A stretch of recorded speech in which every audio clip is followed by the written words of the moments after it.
Vous écoutez France Culture. Dime que son los secretos de tu alma.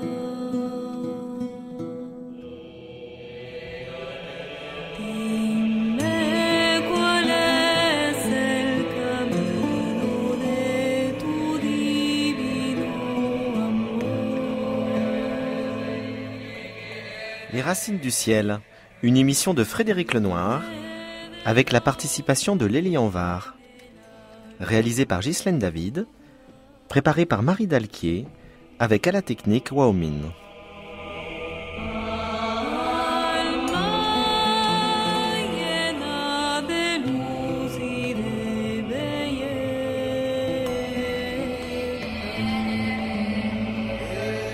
Aujourd'hui, je reçois Maxence Caron pour parler d'expérience spirituelle et de création artistique.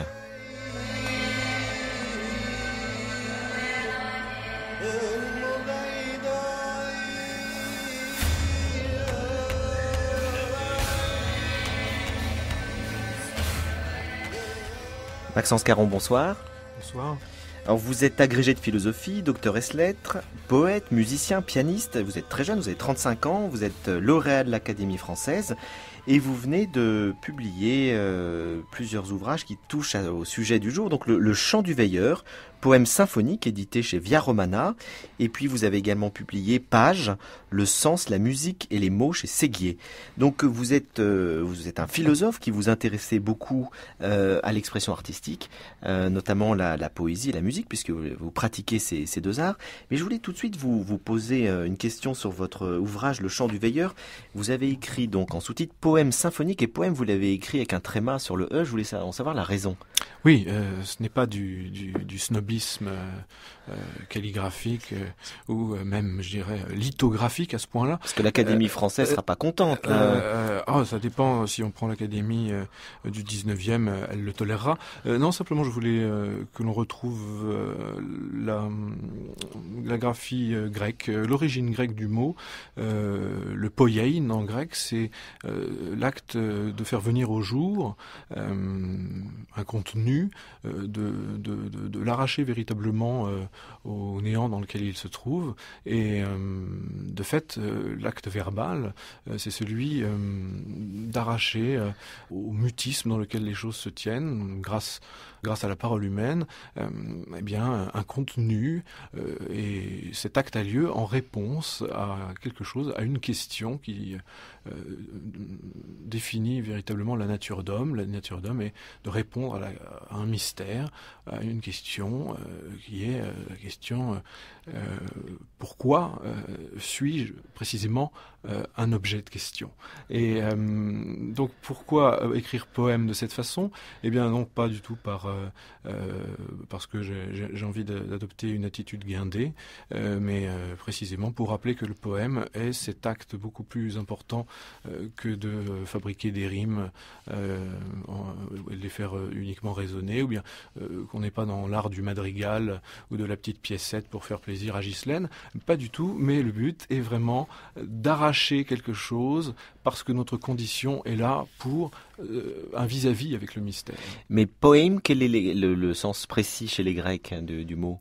Poiein, c'est vraiment la production, la venue au jour. Vraiment, pour reprendre, je dirais, une définition que Heidegger a beaucoup travaillé, c'est vraiment donner une sorte de coup de pouce à l'éclosion naturelle des choses. De même que la nature qui nous entoure est faite d'efflorescence, eh bien le poème, c'est ce qui va désigner la façon dont les choses viennent à l'efflorescence. Eh bien, le poème, c'est ce qui va vouloir désigner des choses qu'on ne voit plus et des réalités visibles qu'on ne voit plus.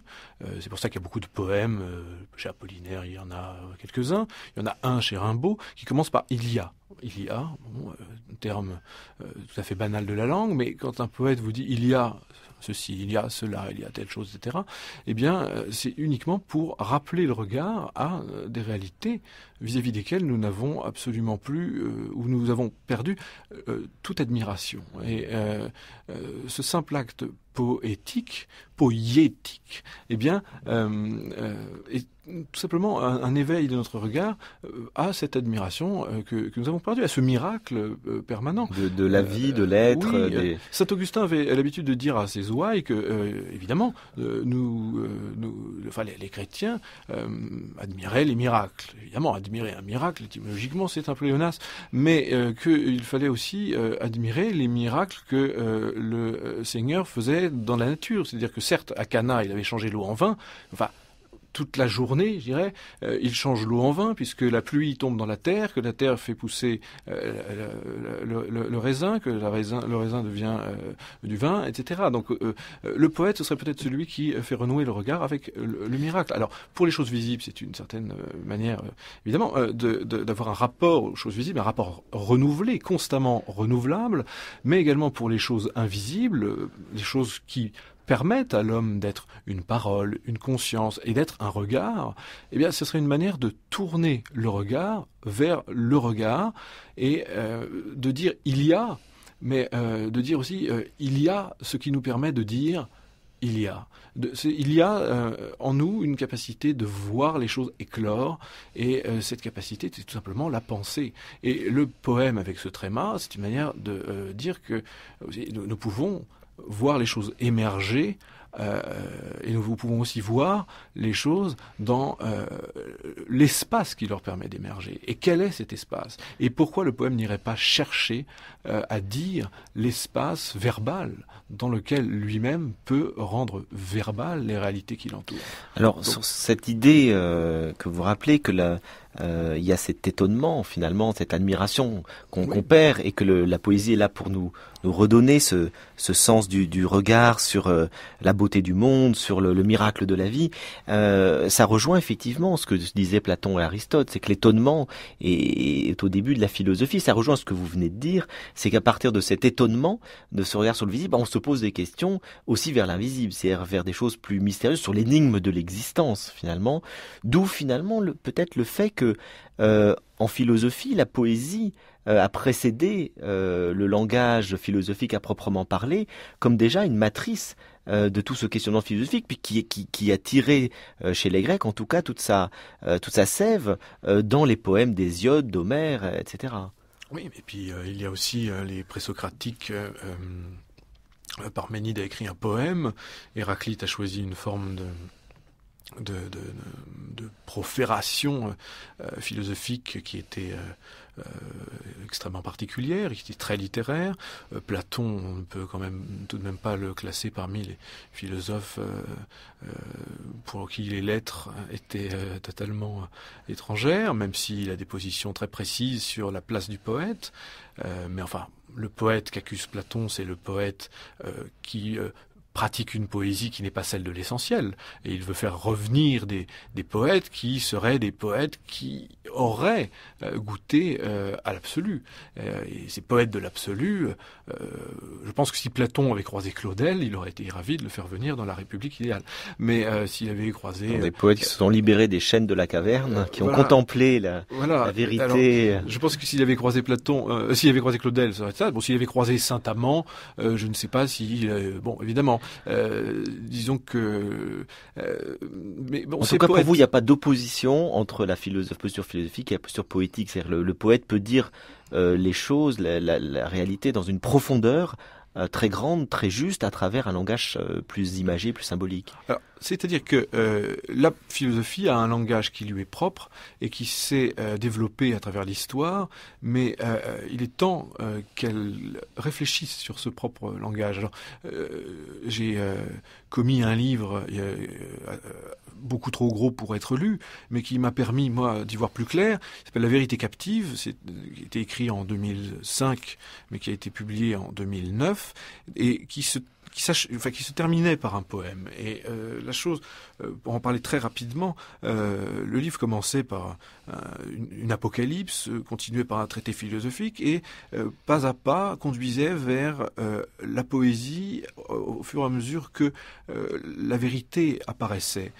Et une fois que le lieu de la vérité est découvert, il s'agit de le formuler, il s'agit de le laisser se dire lui-même. Il est évident que s'il y a une vérité, si jamais nous acceptons façon de comprendre qu'il y a une vérité, cette vérité, elle est plus grande que nous. C'est d'ailleurs pour ça que nous la cherchons. Si jamais la vérité était plus petite que nous, elle n'aurait aucun attrait. Nous ne la désirerions pas. Nous désirons uniquement des choses dans lesquelles au sein desquelles nous pensons que nous pouvons être heureux. La vérité, si elle nous précède, si elle est solide, si elle nous rend heureux, elle nous dépasse. Si elle nous dépasse, nous devons nous mettre en posture d'accueil vis-à-vis d'elle. Donc ce n'est plus à nous de déployer un discours véritablement extérieur. Au contraire, nous devons nous laisser pénétrer par ce qu'elle a à nous dire. Et je pense qu'à ce moment-là, ce n'est plus la posture discursive qui est bonne, mais c'est plutôt la posture oratoire. C'est dans la prière que nous allons recevoir de manière extrêmement finalement rationnelle, parce que la raison comprend que la vérité la dépasse, et la raison comprend qu'elle ne recevra d'autres informations entre guillemets que en se mettant à genoux. C'est à ce moment-là que la raison comprendra véritablement où est son nouveau rôle. Donc il est très philosophique de ne plus être philosophe et d'apprendre que le verbe poétique, eh bien, est ce verbe qui s'abandonne à une vérité plus haute, d'où un verbe plus haut sera reçu. Et après, nous faisons une expérience qu'en adviendra-t-il? Je ne sais pas. Qu'adviendra-t-il? Je ne sais pas. Je sais simplement qu'il y a un cheminement qui conduit de la recherche de la vérité à sa découverte, et de la découverte de la vérité à son insaisissabilité, et de cet insaisissable, eh bien, une posture d'humilité très grande. Et cette posture d'humilité très grande a pour conséquence l'attitude poétique. Les poètes ont été humbles devant l'éclosion du monde.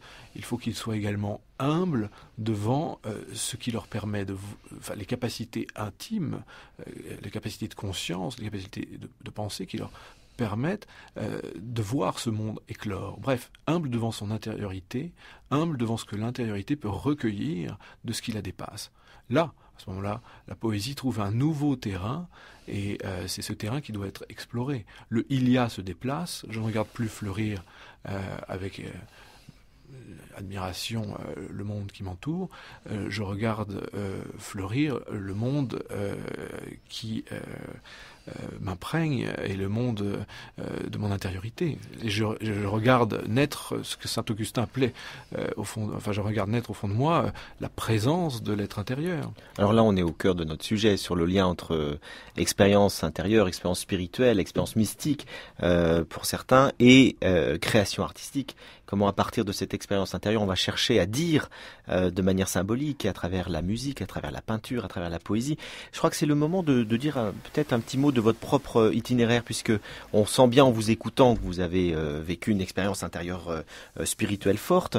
Je crois que vous êtes philosophe, je l'ai dit, vous êtes passionné donc pour la philosophie occidentale, et puis vous avez vécu une conversion.